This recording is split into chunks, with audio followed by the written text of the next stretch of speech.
Assalamualaikum warahmatullahi wabarakatuh. Kami dari kelompok 1 yang terdiri dari Hasya Putri Hidayat, Gilang Nova Ramadan, dan saya sendiri Wafi Izzati Hasanah. Di sini kami akan mempresentasikan hasil diskusi kami mengenai paradigma positivisme.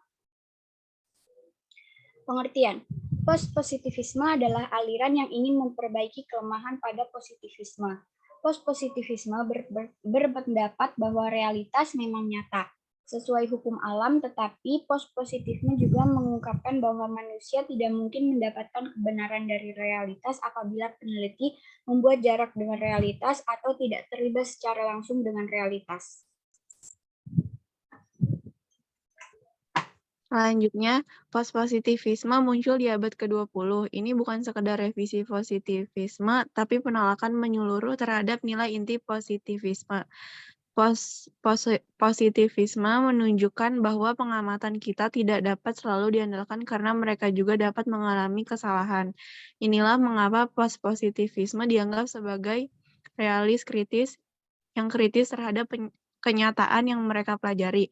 Karena mereka krisis terhadap kenyataan, post-positivisme tidak bergantung pada satu metode penyelidikan ilmiah.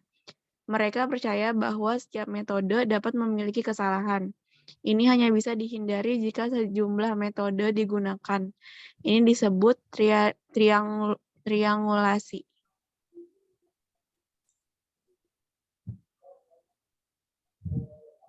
Asumsi dasar post-positivisme. Yang pertama, fakta tidak bebas nilai, melainkan bermuatan teori. Yang kedua, valibilitas teori. Tidak satupun teori yang dapat sepenuhnya dijelaskan dengan bukti-bukti empiris. Bukti empiris memiliki kemungkinan untuk menunjukkan fakta anomali. Fakta tidak bebas melainkan penuh dengan nilai. Interaksi antara subjek dan objek penelitian, hasil penelitian bukanlah reportase objektif, melainkan hasil interaksi manusia dan semesta yang penuh dengan persoalan dan senantiasa berubah. Asumsi dasar post-positivisme tentang realitas adalah jamak individual.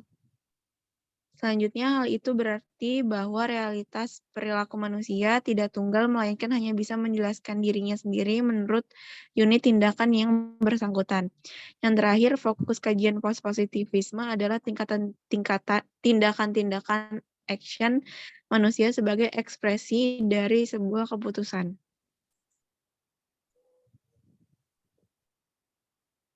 Terdapat 4 pertanyaan dasar yang akan memberikan gambaran tentang posisi post-positivisme dalam paradigma ilmu pengetahuan. Yang pertama, bagaimana sebenarnya posisi post-positivisme di antara paradigma ilmu yang lain? Apakah ini merupakan bentuk lain dari positivisme yang posisinya lebih lemah, atau karena aliran ini datang setelah positivisme sehingga dinamakan post-positivisme? Harus diakui bahwa aliran ini bukan suatu filsafat baru dalam bidang keilmuan, tetapi memang amat dekat dengan paradigma positivisme. Salah satu indikator yang membedakan antara keduanya bahwa post-positivisme lebih mempercayai proses verifikasi terhadap suatu temuan hasil observasi melalui berbagai macam metode. Dengan demikian, suatu ilmu memang betul mencapai objektivitas apabila telah diverifikasi oleh berbagai kalangan dengan berbagai cara. Yang kedua, bukankah post-positivisme bergantung pada paradigma realisme yang sudah sangat tua dan usang? Dugaan ini tidak seluruhnya benar. Pandangan awal aliran positivisme adalah anti-realis yang menolak adanya realitas dari suatu teori. Realisme modern bukanlah kelanjutan atau luncuran dari aliran positivisme, tetapi merupakan perkembangan akhir dari pandangan post-positivisme.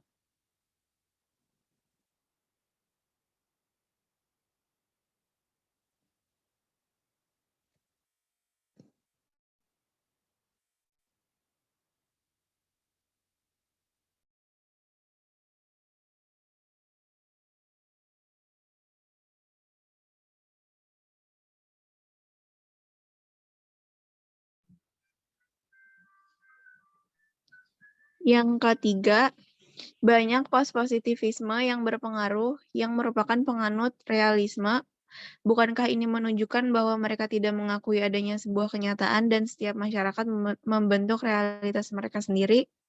Pandangan ini tidak benar, karena relativisme tidak sesuai dengan pengalaman sehari-hari dalam dunia ilmu. Positivisme mengakui bahwa paradigma hanyalah berfungsi sebagai lensa, bukan sebagai kacamata. Selanjutnya, relativisme mengungkap bahwa semua pandangan itu benar, sedangkan realis hanya berkepentingan terhadap pandangan yang dianggap terbaik dan benar.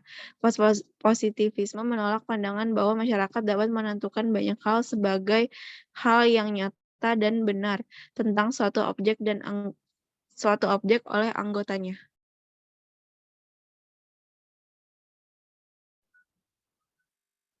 Keempat, karena pandangan bahwa persepsi orang berbeda, maka tidak ada sesuatu yang benar-benar pasti. Bukankah positivisme menolak kriteria objektivitas? Pandangan ini sama sekali tidak bisa diterima. Objektivitas merupakan indikator kebenaran yang melandasi semua penyelidikan. Jika kita menolak prinsip ini, maka tidak ada yang namanya penyelidikan. Yang ingin ditekankan di sini bahwa objektivitas tidak menjamin untuk mencapai kebenaran. Tahap penelitian paradigma positivisme. Peneliti tidak berjarak dengan objek. Masalah objek penelitian, penyelesaian masalah. Peneliti menggunakan observasi dan verifikasi, tetapi harus menggunakan berbagai metode objektif.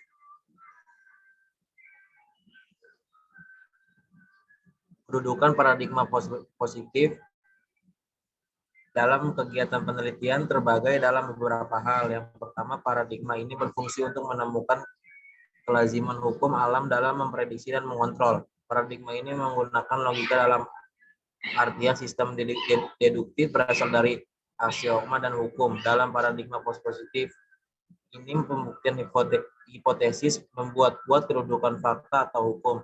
Hipotesis adalah fakta dan hukum. Kenyataan yang jelas tidak sebanyak teori ilmu pengetahuan di sini juga berfungsi untuk menerangkan hubungan logika dengan hukum alam dan fakta.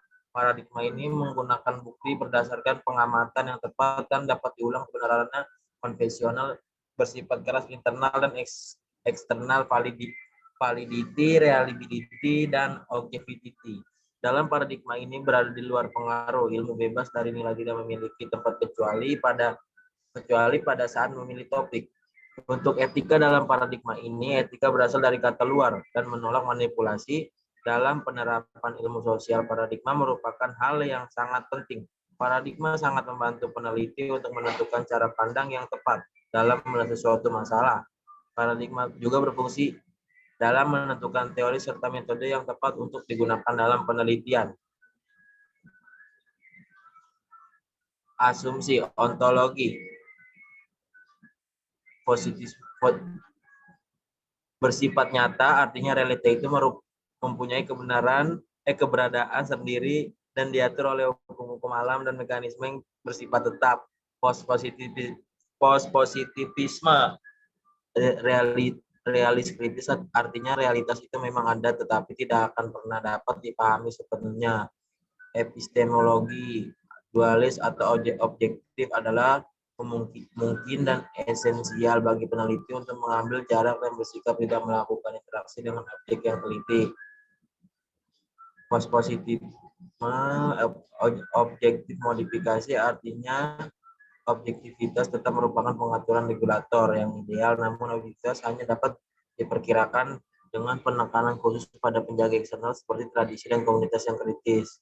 Metodologi bersifat eksperimen atau manipulatif. Pertanyaan-pertanyaan atau hipotesis ditanyakan dalam bentuk proposisi. Sebelumnya penelitian dilakukan dan diuji secara empiris atau falsifikasi dengan kondisi yang terkontrol secara cermat.